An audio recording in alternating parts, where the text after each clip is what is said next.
विष्णुपादाय कृष्णपृष्ठाय भूतले श्रीमते जयपताका स्वामिने नामिने नमः आचार्यपादाय निताय कृपाप्रदायिने गौरकथा दामोदाय नगरग्रामकारिणे नमायं विष्णुपादाय कृष्णपृष्ठाय भूतले श्रीमते भक्तिवेदान्त स्वामिने नामिने नमस्ते सरस्वती देवी गौरवाणी प्रचारिणे निर्विशेष शून्यवादी प्रचलिने वंशाकल्पतरुश्च कृपा सिन्धुवैव च पतितानां पावनेभ्यो वैष्णवेभ्यो नमो नमः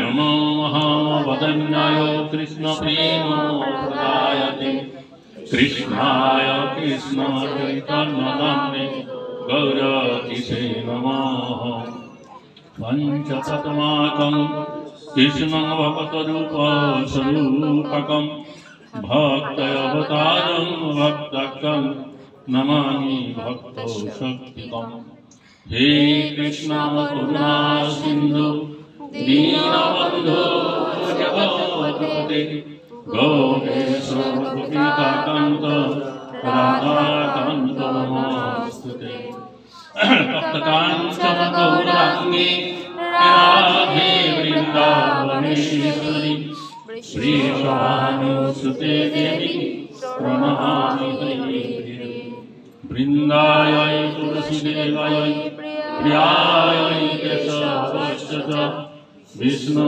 भक्ति प्रति देवी सत्यवते नमो नमः जय श्री कृष्ण चैतन्य प्रभु नित्यानंद श्री अद्वैत गदाधर शिवासादि गौर भक्तवृंद हरे कृष्ण कृष्ण कृष्ण हरे हरे हरे राम राम राम हरे हरे मुखं करोति वाचालं भयते गिरिं यत्कृपातमहं वन्दे परमानन्दमाधवम् সমবেত সমুপস্থিত সুধী সজ্জন ভক্তমণ্ডলী তো আপনারা সকলেই হচ্ছেন এই বর্ধমান জেলার অধিবাসী, বিশেষ করে বর্ধমান শহরেরই অধিবাসী। তো আজকে আমাদের এই প্রেমরা মন্দিরে মায়াপুর থেকে ভক্তরা এসেছেন এবং তারা এখানে ভজন কীর্তন প্রবচন ইত্যাদি করছেন।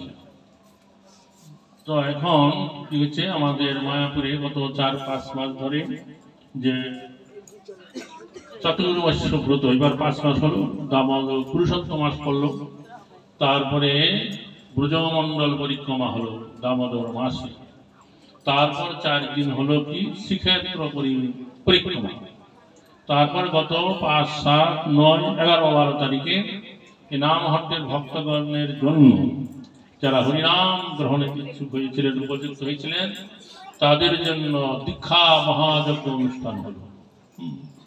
তো ইতিমধ্যে আমাদের ভক্তরা প্রচারকরা বিভিন্ন জেলায় এই নামহট্ট প্রচার কার্যে বেরিয়ে পড়েছেন। তো আমরাও আজকে থেকে বিশেষ করে রাঢ়বঙ্গে এবং মল্লভূমিতে মহাপ্রভুর বাণী প্রচার করতে বেরিয়ে পড়েছি। আজ থেকে শুরু।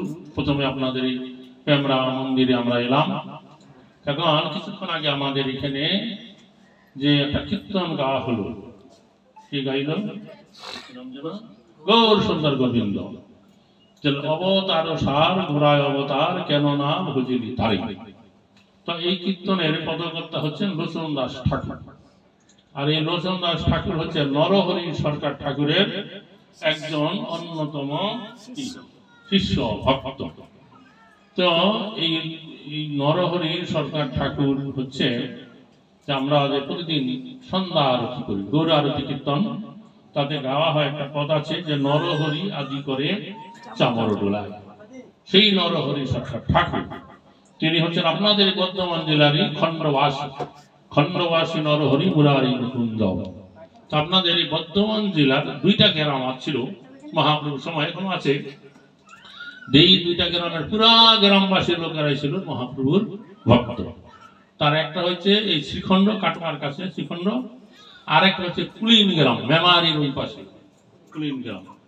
মহাপ্রভু যখন সন্ন্যাস গ্রহণ করে নীলাচলে ছিলেন, তখন প্রতি বছর এই বঙ্গদেশ থেকে 300-400 ভক্তের একটা দল নীলাচলে যেত।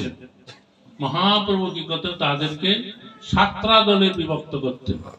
জগন্নাথের সামনে, ডাইনে, বাই এবং পিছনে হরিনাম কীর্তন করতে করতে জগন্নাথকে নীলাচল থেকে সুন্দরাচল গুন্ডিচা মন্দিরের দিকে নিয়ে যেতেন। সেই 7টা দলের মধ্যে 2টা দল ছিল 2টা গ্রামের লোক। একটা হচ্ছে খণ্ডবাসী ভক্তরা, আর একটা হচ্ছে কুলিন গ্রামবাসী ভক্তরা। এই দুইটাই কিন্তু আপনাদের এই বর্ধমান জেলার ভক্ত। সেই খণ্ডবাসী নরহরি সরকার ঠাকুরের অন্যতম শিষ্য যে লোচন দাস ঠাকুর, তিনি একাধারে মহাকবি ছিলেন এবং তিনি তার গুরুদেব এই নরহরি সরকার ঠাকুরের নির্দেশ অনুসারে তিনি চৈতন্য মঙ্গল কাব্য রচনা করে গেছেন। এই যে কয়েকদিন আগে যে একাদশী গেল, কন্যা একাদশী, ওই দিনটা ছিল এই নরহরি সরকার ঠাকুরের তিরোভাব তিথি। খণ্ডে যারা, শ্রীখণ্ডে যারা গেছেন, খণ্ডবাসী গ্রামটার থেকে একটুখানি দূরে একটা বিশাল বনভূমি আছে। তো সেইখানে কি হয়, প্রতি বছরই এই অগ্রহায়ণ মাসের এই কৃষ্ণ পক্ষের একাদশী তিথিতে বিশাল সেখানে মেলা হয়। ওইখানে একটা মন্দির আছে, সেই মন্দিরের নাম হচ্ছে বিলাসকুঞ্জ। সেখানে নরহরি সরকার ঠাকুরের সেবিত গৌরাঙ্গ মহাপ্রভু বিগ্রহ, যার নাম হচ্ছে প্রাণ গৌরাঙ্গ, তাকে দশমী তিথির দিন ওখানে পালকি করে আনা হয়। বিচিত্র ব্যাপার। আমি একবার ছিলাম ওখানে। এই যে 1/2 কিলোমিটারের কিছুটা কম রাস্তা হবে মূল মন্দির থেকে, মধ্যাহ্নকালীন সময়ে 1টার সময় ভোগ হবে। ভোগের পরে মহাপ্রভুকে পালকিতে চড়ানো হবে।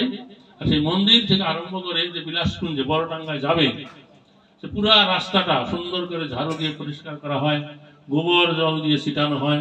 আর আশেপাশে গ্রামের যত লোক আছে তারা সেখানে চলে আসে এবং ওনারা সেই মূল মন্দির থেকে কীর্তন করে করে সেই গৌরাঙ্গ মহাপ্রভুকে মন্দিরে নিয়ে যাবে 1টার থেকে।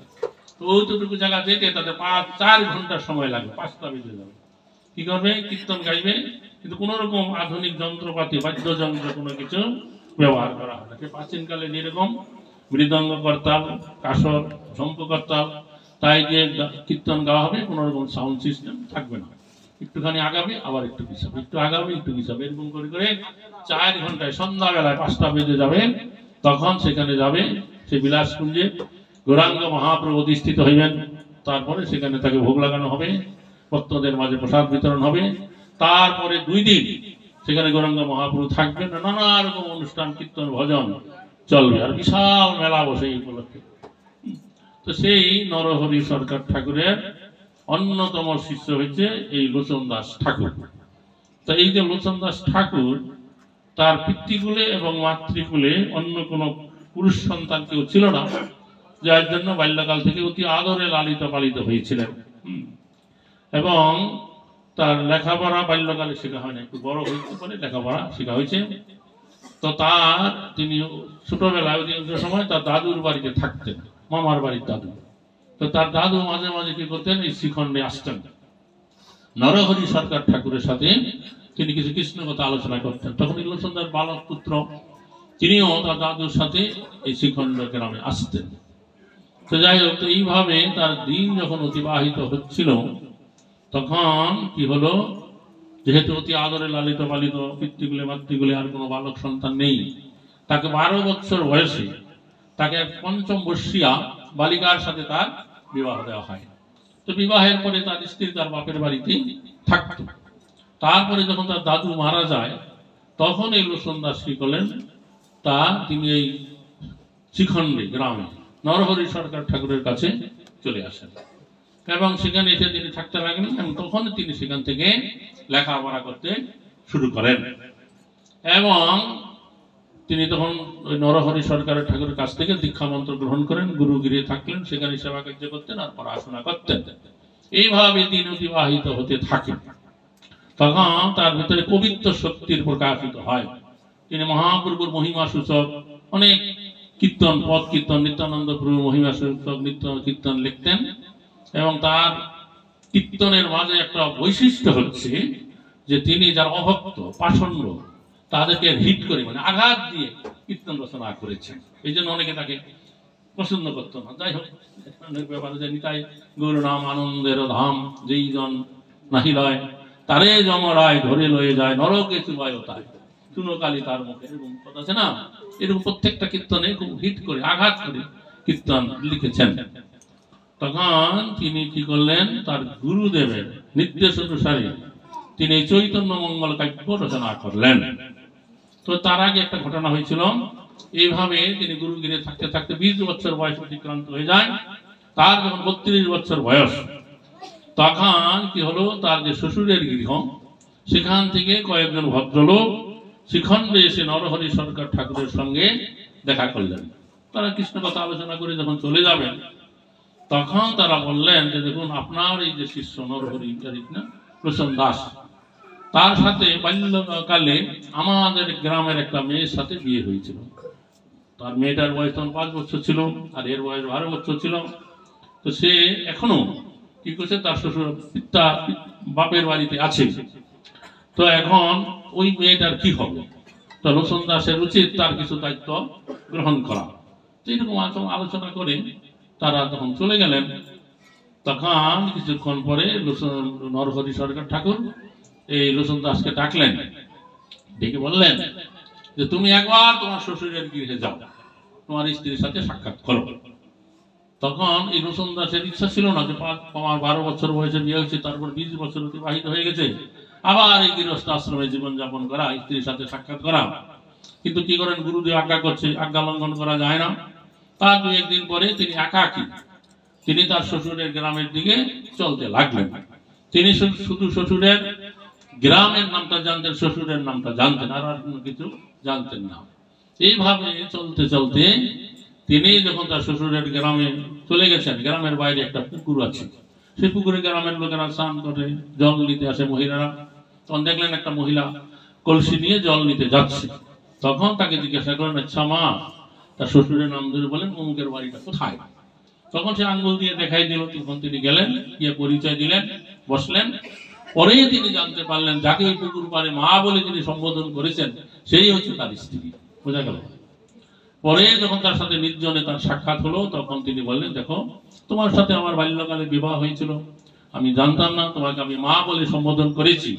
তো তোমার সাথে আমার এই স্বামী স্ত্রীর যে সম্বন্ধ সেটা কোনোদিন আর স্থাপন হবে না। তো তুমি আমার কিছু সেবা টেবা করতে পারো, আমি তোমার কিছু দায়িত্ব নিতে পারি, কিন্তু স্বামী স্ত্রীর সম্বন্ধ তোমার সাথে আমার হবে না। তো এই লোচন দাস ঠাকুর তিনি গৃহস্থ হয়েও সারা জীবন ব্রহ্মচর্য ব্রত পালন করে গেছেন। মহাপুরুষ পার্শ্বদের ভিতরে এরকম 2 জন আছে, বিবাহ করেছেন কিন্তু সারা জীবন ব্রহ্মচারী ছিলেন। এক হচ্ছে লোচন দাস, আর এক হচ্ছে রামচন্দ্র কবিরাজ, তিনি ছিলেন শ্রীনিবাসাচার্য ঠাকুরের শিষ্য।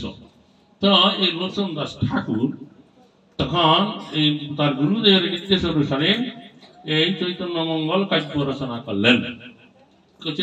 কাব্য রচনা করবার পরে তিনি সেই কাব্য কি করলেন, আর গুরুদেবকে প্রথম পড়তে দিলেন।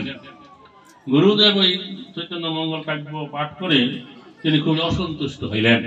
কেন অসন্তুষ্ট হইলেন? তিনি দেখলেন যে লোচন দাস ঠাকুর গৌরাঙ্গ মহাপ্রভুর মহিমা লিখছে, কিন্তু নিত্যানন্দ মহিমার কথা তিনি কোনো কিছু বর্ণনা করে নাই। এই জন্য নরহরি সরকার ঠাকুর সন্তুষ্ট হইলেন যে গৌর নিত্যানন্দ অভিন্ন হৃদয়, আর তুমি নিত্যানন্দের মহিমা কিছু না বর্ণনা করে শুধু গৌর কথা বর্ণনা করেছ, তোমার এই কাব্য জগতে প্রকাশিত হওয়া উচিত নয়। তখন লোচন দাস ঠাকুর কি করলেন, তিনি আবার নতুন করে সংস্কার করে এই কাব্য রচনা করলেন চৈতন্য মঙ্গল, এবং সেখানে তিনি নিত্যানন্দ প্রভুর মহিমা দিয়ে একটা কথা বর্ণনা করলেন যে অভিন্ন ঠাকুর সেই অবধূত গোসাই, নিত্যানন্দ চরণ বন্ধ রোহিণীর সুখ, এই কথা লিখলেন। তারপর যখন গুরুদেবকে আবার পড়তে দিলেন, তখন নরহরি সরকার ঠাকুর পড়ে বললেন, ঠিক আছে, একটা কাজ করো, তোমার এই কাব্য নিয়ে তুমি এখন দেনুর গ্রামে যাও। দেনুর গ্রামে তখন বৃন্দাবন দাস ঠাকুর ছিলেন, যিনি চৈতন্য মঙ্গল কাব্য আগে রচনা করেছেন। সেই বৃন্দাবন দাস ঠাকুর যদি তোমার এই কাব্য অনুমোদন করেন, তাহলে জগতে এই কাব্য প্রকাশিত হবে, নাহলে হবে না। তখন এই লোচন দাস ঠাকুর তার সেই রচিত কাব্য নিয়ে ধেনুর গ্রামে গিয়ে বৃন্দাবন দাস ঠাকুরকে প্রণাম করে তার নিকটে বসে তার কাব্য তাকে দেখালেন। তখন সে বৃন্দাবন দাস ঠাকুর যখন সেই কাব্য পাঠ করলেন, যখন তিনি দেখলেন যে লোচন দাস ঠাকুর লিখছে অভিন্ন ঠাকুর সেই অবধূত গোসাই নিত্যানন্দ চরণবন্দ রোহিণীর সুর, এটা দেখে তিনি অবাক হয়ে গেলেন, আনন্দিত হলেন এবং তিনি বললেন যে আমি যে চৈতন্য মঙ্গল কাব্য রচনা করেছি, আমি সেখানে নিত্যানন্দ প্রভুর অনেক মহিমা বর্ণনা করেছি, কিন্তু কোথায় ওই গৌর এবং নিত্যানন্দ যে অভিন্ন এই কথা আমি বর্ণনা করি নাই। ঠিক আছে, আমি আজ থেকে তুমি যে কাব্য রচনা করেছো সেই কাব্যের নামই থাক চৈতন্য মঙ্গল, আর আমি যে কাব্য রচনা করেছি তার নাম আমি পাল্টাই দিচ্ছি, তার নাম হবে চৈতন্য ভাগবত। এই জন্য বৃন্দাবন দাস ঠাকুরের কাব্যের নাম হলো চৈতন্য ভাগবত, আর লোচন দাস ঠাকুরের কাব্যের নাম চৈতন্য মঙ্গল ঠাকুর। এবং কবিরাজ গোস্বামী যখন এই চৈতন্য চরিতামৃত গ্রন্থ বৃন্দাবনে বসে রচনা করছিলেন, তখন অব্দি এই বৃন্দাবন দাস ঠাকুর কৃত রচিত এই চৈতন্য ভাগবতের নাম চৈতন্য মঙ্গলই ছিল। এই জন্য তিনি ওই গ্রন্থে চৈতন্য মঙ্গল বলে উল্লেখ করেছেন। বোঝা গেল? তো যাই হোক, তারপরে এই লোচন দাস ঠাকুর তিনি গৌর নিত্যানন্দ প্রভুর মহিমা সূচক অনেক কীর্তন গান তিনি রচনা করেছেন। তার মধ্যে আজকে একটা কীর্তন এখানে গাওয়া হলো যে অবতার সার গোরা অবতার কেননা ভজিলি তারে। গৌর গৌরাঙ্গ মহাপ্রভু মহিমা বর্ণনা করলেন যে করি নিরেবাস গেল না পিয়াস আপন করম ফেরে। তিনি গৌরাঙ্গ মহাপ্রভুর অবতারকে সমস্ত যত যত অবতার আছে সমস্ত অবতারের সার বলে তিনি উল্লেখ করলেন যে গোরা অবতার কেননা গোরা অবতার অবতার সার গোড়ায় অবতার কেননা ভজিলি তারে। যত যত অবতার এসেছে এই পর্যন্ত তার মধ্যে গৌরাঙ্গ মহাপ্রভুর অবতার হয়েছে সমস্ত অবতারের সার অবতার। হে মন তুমি কেন তার ভজনা করলে না? তিনি তার মনকে বলেছেন, অথবা তার সময় সাময়িক কালে যত লোক আছে জনসাধারণ আছে তাদেরকে সম্বোধন করে এই কথা বলেছেন। তার কারণটা হইল যে গৌরাঙ্গ মহাপ্রভু এই জগতে অবতীর্ণ হয়ে এই জগৎবাসীর কাছে এমন একটা অমূল্য সম্পদ প্রদান করে গেছেন যা কোনো কালে কোনো স্বরূপে তিনি কখনোই প্রদান করেন নেই। তো সেটা কি এমন বস্তু যা গৌরাঙ্গ মহাপ্রভুর রূপে ভগবান এই জগৎবাসীকে প্রদান করে গেছেন, আর অন্য কোন স্বরূপে তিনি কখনোই তা প্রদান করেননি। অর্থাৎ গৌরাঙ্গ মহাপ্রভুর আগমনের পূর্ব অবধি এই জগৎবাসী মানুষ তারা কি করতেন? পরমেশ্বর ভগবানের আরাধনা করতেন। কিরকম ভাবে? যে পরমেশ্বর ভগবান হচ্ছেন সর্বশক্তিমান ঈশ্বর ভগবান, আর আমরা হচ্ছে অনুচেতন বিশিষ্ট ক্ষুদ্র জীব। তাই আমাদের কর্তব্য হচ্ছে কি? সেই পরমেশ্বর ভগবানের আরাধনা করা।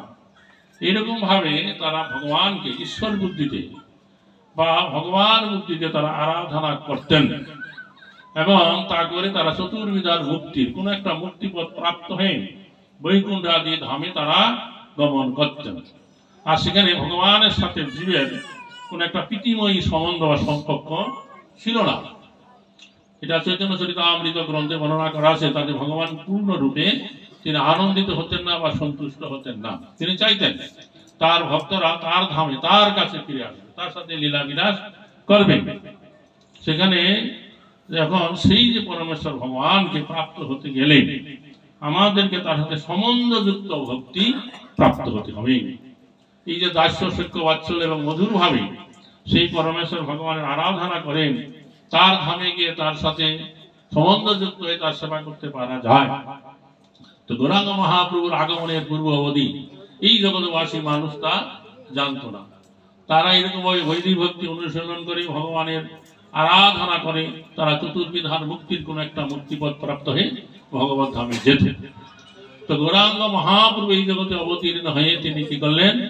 যে জীবের সাথে ভগবানের যে সম্বন্ধযুক্ত ভক্তি তা তিনি প্রদান করলেন এবং তিনি নিজে প্রতিজ্ঞা করলেন, আমি এই অবতারে কোন স্থানাস্থান কালাকাল পাত্র পাত্র যুদ্ধ যুদ্ধ বিচার না করে যাকে আমি আগে কাছে পাবো তাকে আমি বিনা সাধনায় এই প্রেম ভক্তি প্রদান করে দেব। এবং তাই তিনি করলেন। এমনকি নবদ্বীপবাসী পাষণ্ড যে জগাই মাধাই দুই ভাই ছিল, যারা এমন কোন হীন পাপ কর্ম নাই যা তারা করেনি, তাদেরকে কি করেছেন বিনা সাধনায় অযাচিত ভাবে, সাধনা ছিল না আর ওরা কোনো কিছু পেতে ইচ্ছা করে নাই, তথাপি তাদেরকে কি করেছেন এই প্রেম ভক্তি প্রদান করে দিলেন। তো এইভাবে তিনি এই প্রেম ভক্তি জগৎবাসীকে দিলেন। এই জন্য নৃসিংহদাস ঠাকুর এখানে বলছেন যে অবতার সার গোড়া অবতার কেন না ভজিলে তার, কেন তার ভজনা করলে না, আর করি নিরে বাস গেল না পিয়াস আপন কর্ম ফেরে। এখানে নির্মাণী হচ্ছে কি জল, নীল শব্দের অর্থ আরেকটা আছে পাখি বাস।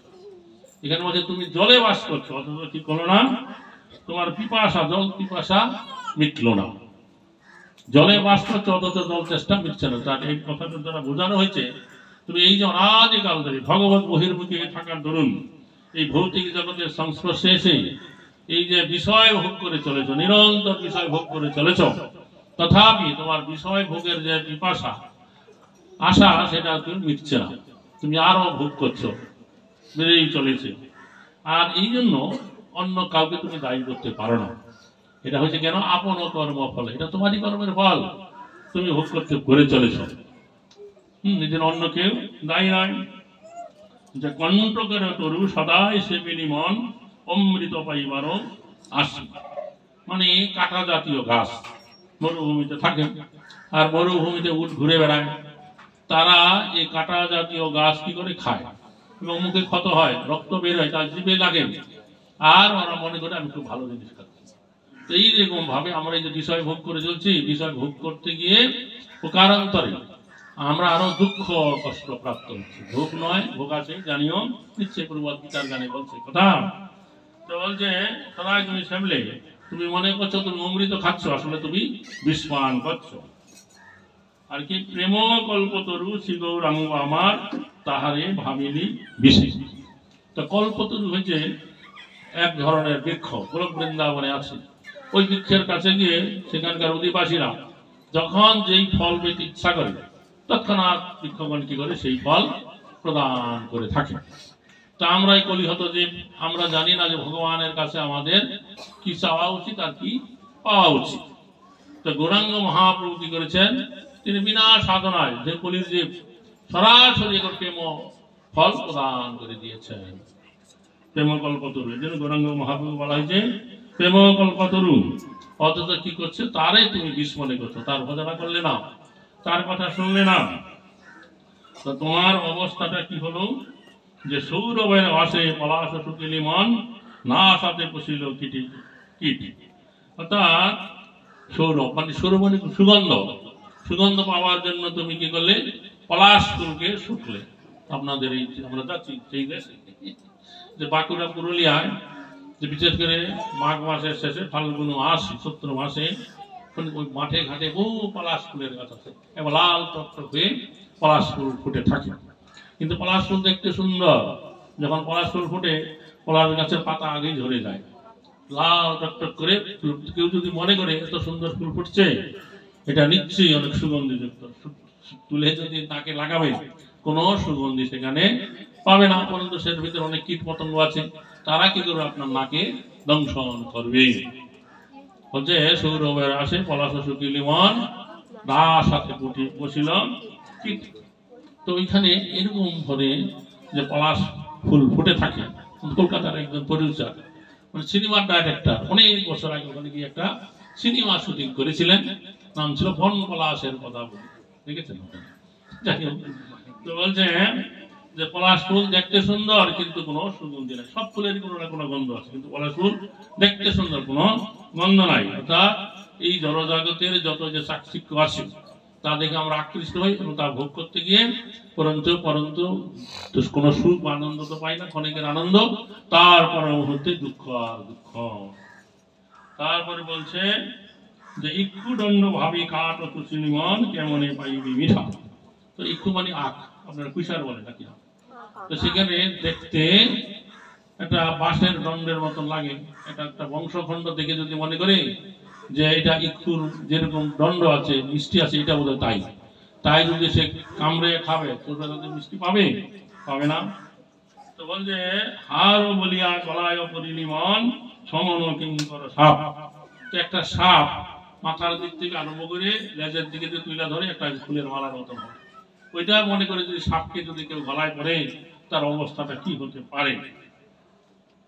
শীতল বলিয়া আগুন পোহালি মন পাইলি বড় ভাব।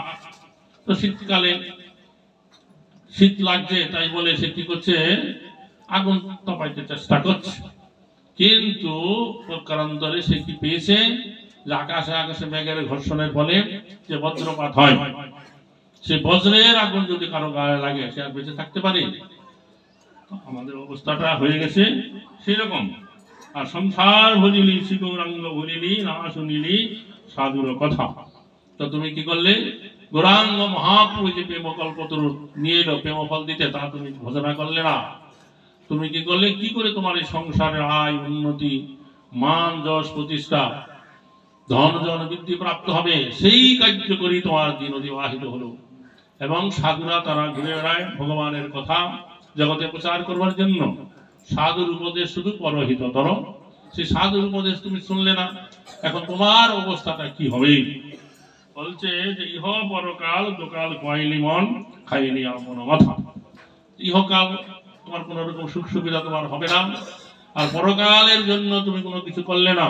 পরকালে গিয়ে তোমার কি হবে, যে নিঘাত জম যাতনা তোমার প্রাপ্ত হতে হবে, এবং তুমি যেন তোমার নিজের মাথা নিজে খেয়ে ফেলেছ।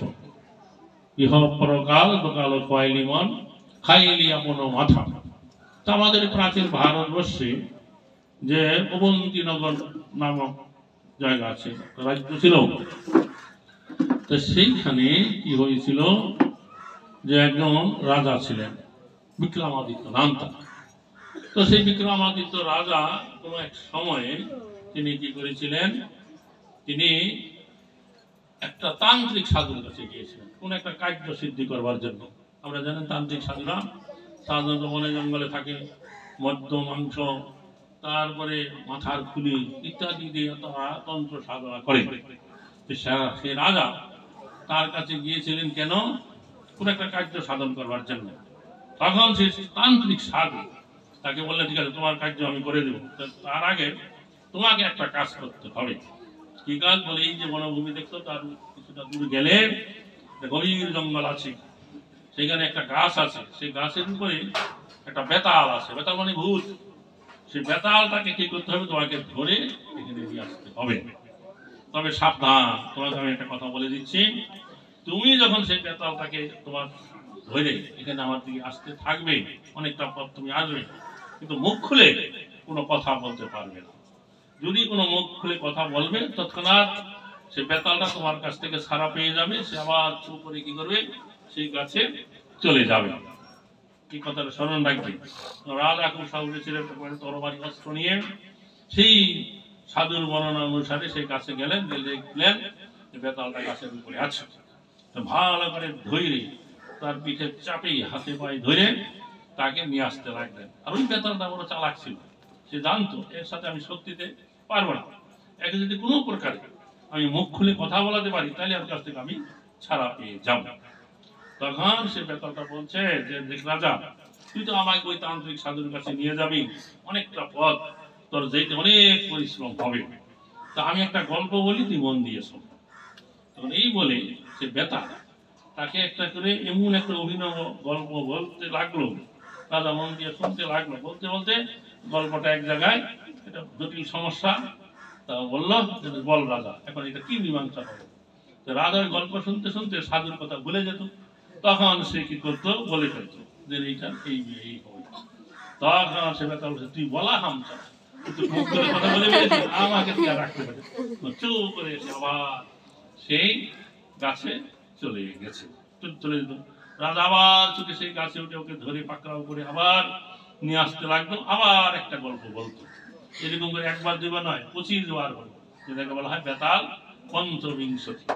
তার ভিতরে ওই যে বেতাল একবার ওই বিক্রমাদিত্য রাজাকে জিজ্ঞাসা করছিল যে বল রাজা, আর এখানে আছে কিন্তু সেখানে নাই, এখানে মানে ইহকালে, সেখানে মানে পরকালে।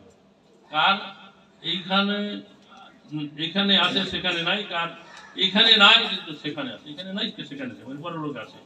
আর কার এখানেও নাই আর সেখানেও নাই, মানে ইহকালেও নাই পরকালেও নাই। আর কার এইখানেও আছে আবার সেখানেও আছে। চারটা প্রশ্ন, এখানে আছে সেখানে নাই, এখানে নাই সেখানে আছে, এখানেও নাই সেখানেও নাই, কার এখানেও আছে সেখানেও নাই। রাজা তখন চিন্তা করে উত্তর দিলেন যে রাজপুত্র চিরঞ্জীব ঋষিপুত্র মা জীব, ঋষিপুত্র মা জীব বেদ জীব বা মরবা সাধু মা জীব মা মর। অর্থাৎ এই যে রাজা উত্তর দিলেন, এটা শ্রীমদ ভাগবতমে দশম স্কন্ধে প্রথম অধ্যায় ৪র্থ নম্বর শ্লোকে জীবন গোস্বামী যে বৈষ্ণব তুষুরি টিকা লিখেছেন তাতে উল্লেখ আছে। তারপর আমাদের প্রভুপাদ এটা ভাগবতমে অনুবাদ করেছেন।